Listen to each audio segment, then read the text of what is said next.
we tell from the clouds we see outside? And that's what we're going to talk about today. I don't know about you, but I love clouds and I love looking at clouds and I love being an amateur weather forecaster. I always joked because in my last company, I was a person who people came to or hopefully wanted to know what the weather was going to be this weekend or this afternoon. And I always loved looking at the clouds and being able to try to guess what the weather is going to be. I try to do that all the time, just based on what it looks like today. Is it going to rain? Do we have some time? That kind of thing. And cloud gazing is great. There are a couple of really good books about clouds out there, but essentially clouds can tell you a lot about what's going to happen next. Of course, use your phone and the weather apps because they're going to be a little bit more accurate. But if you're out for a hike and you're wondering, is it going to rain pretty shortly? There are some things that you can tell. And there are certain kinds of clouds that give us an indication about what is going on out there. So if you want to be an amateur cloud observer, this is going to be the podcast for you. Hi, this is Jill from the North Woods. I hope that you're enjoying becoming a neighborhood naturalist right outside your front door, taking small steps, of course. So first of all, clouds are sort of categorized by altitude, shape, and behavior. They are pretty, but they have things that they tell us. And there's basically four core shapes when it comes to clouds. There are the cirrus clouds, and hopefully I'm going to be showing pictures right here, somewhere over there. I started new software, and I just got my sea legs under me. I finally figured out how to use this software, so I'll put pictures in. But cirrus clouds is Latin for curls of hair, and it's high, wispy, and icy clouds. Just keep in mind that our temperature here might be warm, but as you go up, it's cold. I know that when I fly across this country, that depending on how high you go, so the more cross-country your flight is, the higher you go. So if it's a hop from here to Chicago, we're going to be, somewhere in the, I think, 28s, something like that. You go from here to Los Angeles, you're talking 30,000 feet. And if you're going overseas to England, or I flew to India once, you're way up there. And those clouds, it gets cold. Sometimes I think I've seen minus 71 in the outside the airplane temperature. It is very cold up there. So when you're talking about these high clouds, they're icy, wispy, and not icy like scary for the plane, but just they get that sort of look about them because they're little tiny particles of ice. And they usually indicate, that it's fair weather out there. You don't have to worry about cirrus clouds. They're just there kind of being pools of liquid. Think about clouds as pools of a liquid in the sky. Then there's stratus clouds, and stratus means layer, right? Stratus clouds are stratus of layer. And they're flat, gray, uniform. They look like a blanket. They tend to be there when you have gray days. Maybe you're getting a little bit of drizzle, maybe a little bit of fog, that kind of thing. Cumulus clouds, which means in Latin heap, so they're big, fluffy cotton ball clouds. They usually indicate sort of generally okay weather. But if they're starting to get together in little fluffy cumulus parties, that's when they can start building into storms. So they have that capability. It shows you there's a lot of liquid up there in the air. There's a lot of air turbulence going on. And so they can kind of cauliflower out a little bit and start getting some structure around them. But typically, for the most part, they're doing okay. And then comes nimbus clouds, and nimbus clouds is Latin for rain. So that will tell you when you start seeing nimbus clouds, they tend to not so much be a shape, but they tend to be the clouds that bring rain. They appear in, and we'll talk about combinations, whenever we see. So you can have rain clouds be in a cirrus format, and so that could be cumulonimbus. You can have stratus clouds in form of rain, where you have a big gray day out there and it can rain. That would be nimbostratus. So that comes the next part, is you start combining the cloud types into multiple cloud types. So it's a little bit different. Like I said, the nimbus is just indicating it's a rain cloud. And so it can be, you won't get nimbostratus clouds. I think that would be kind of interesting, where it's high and wispy. You probably won't get rain out of that, but cumulus, stratus, absolutely. And so the idea is that in general, if a cloud doesn't grow into towers, likely the weather's going to be nice. But as you start getting rounded tops, high towers, flat bases, it pouring out, that's when you might start seeing more rain. And that's where, again, you're going to start looking for those types of rain. The nimbostratus, when you get those types of rain, those tend to be long, rainy days, like a big, long, rainy day where you get a book and you sit under a blanket, nimbostratus. But when you're talking about cumulus clouds, that's when you might start getting thunderstorms, that kind of thing. Then there is something that is called altostratus. And so think again, stratus is layer. That's going to be, now we're going to combine our words together, sort of a gray-blue sheet, sort of feeling like the sun is sort of behind it in a fuzzy sort of way. Oftentimes those happen when we get warm fronts coming in. And so that might mean that we're going to get rain maybe in 12 to 24 hours, that kind of thing. Back when I was a kid, I had this chart. I don't know where my dad got it from. Maybe got it for my birthday. And maybe you had one too. I love this thing. And it showed you all the different cloud types. And then it would say, expect rain in 12 to 24 hours. Now we're a little bit more scientific about it, but generally that's kind of, where we speak. So again, if we see cirrus clouds, now let's start combining our words. Cirrus, we're going to have the wispy ice clouds. Cirrostratus is going to be this sort of transparent veil that has like halos in it, and stratus meaning it's an entire layer of wispy clouds. Cirrocumulus, tiny white puffs. People call them mackerel clouds.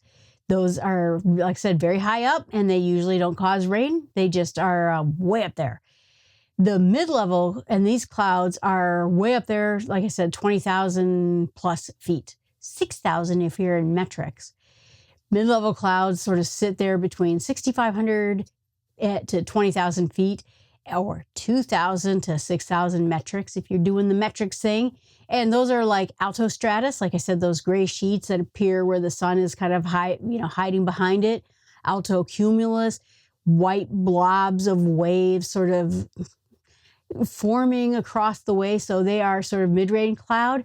A lot of times those will develop some levels of storms. And then the low-level clouds, which are under 6,500 feet or under 2,000 meters.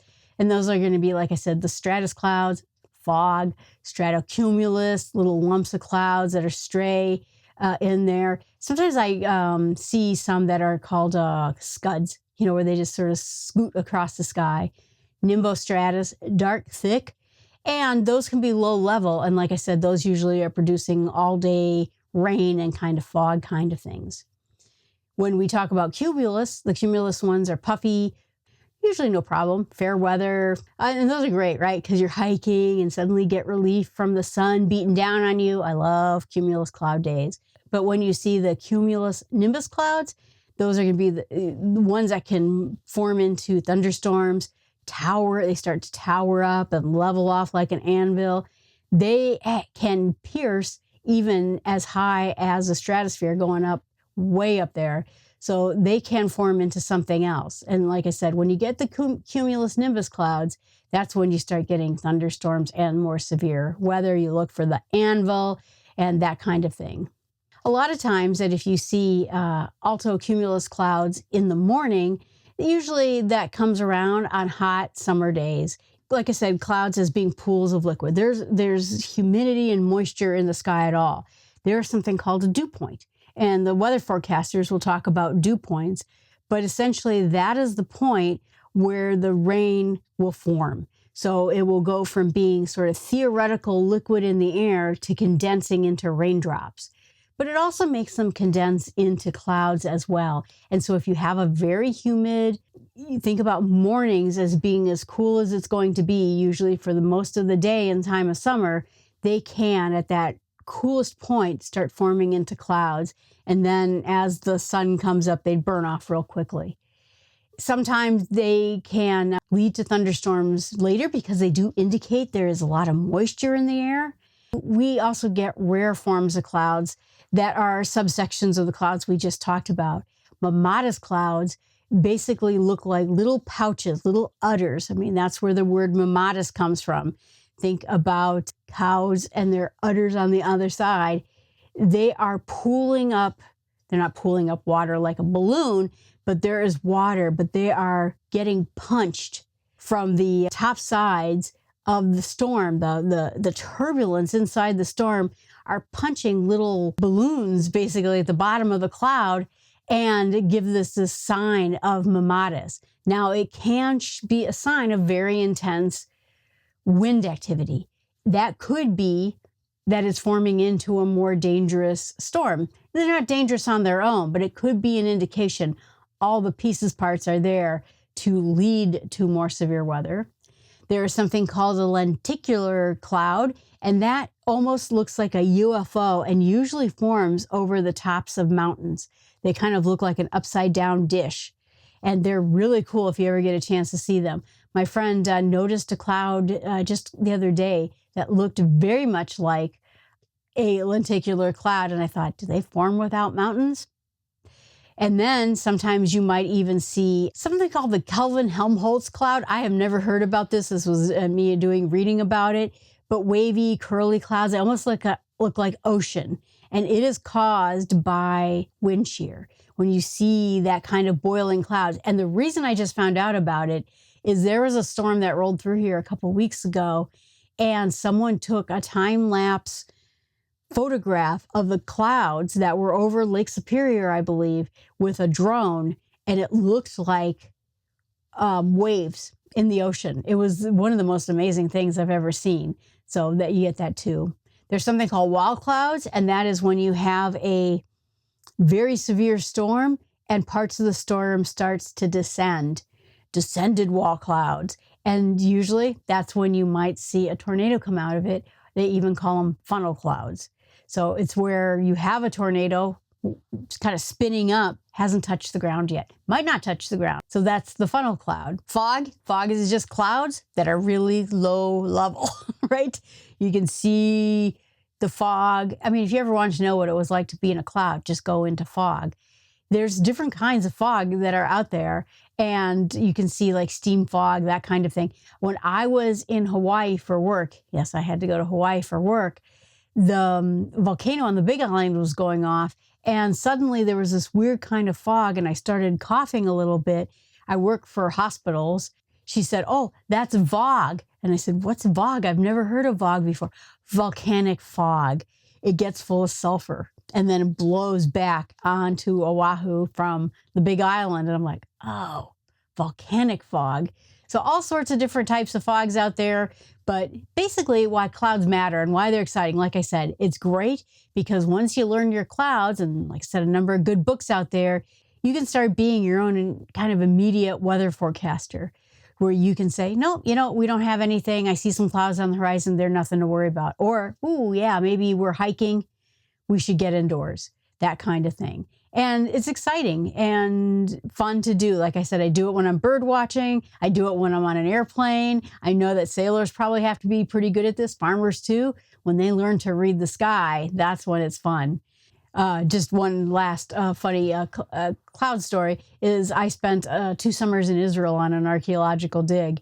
And it's kind of like, I think California, where they have rainy seasons and dry seasons. It was middle of summer. It was 1,000 degrees. I was, on an archaeological dig with a pickaxe and shovels and doing manual labor. And I remember one day looking in the sky and I saw one cloud and I went, oh, look at that, one cloud. Maybe it'll rain. Like I'm delusional with heat because it's not going to rain in summer in this particular area.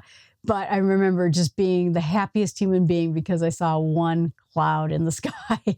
Well, anyway, I hope you're enjoying this. Please remember that you can always email me at jill@startwithsmallsteps.com. I'm kind of trying to get my bearing in on doing this on YouTube. I've been doing this on podcasting for almost 2 years.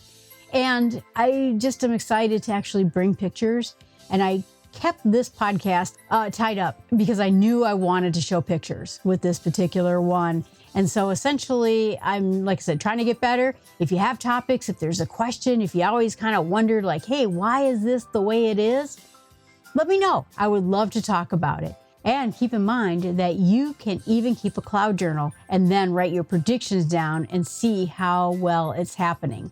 See how good you get at it. So my challenge to you is get out there and start noticing your clouds more. All right, everyone, thanks so much. I appreciate you watching.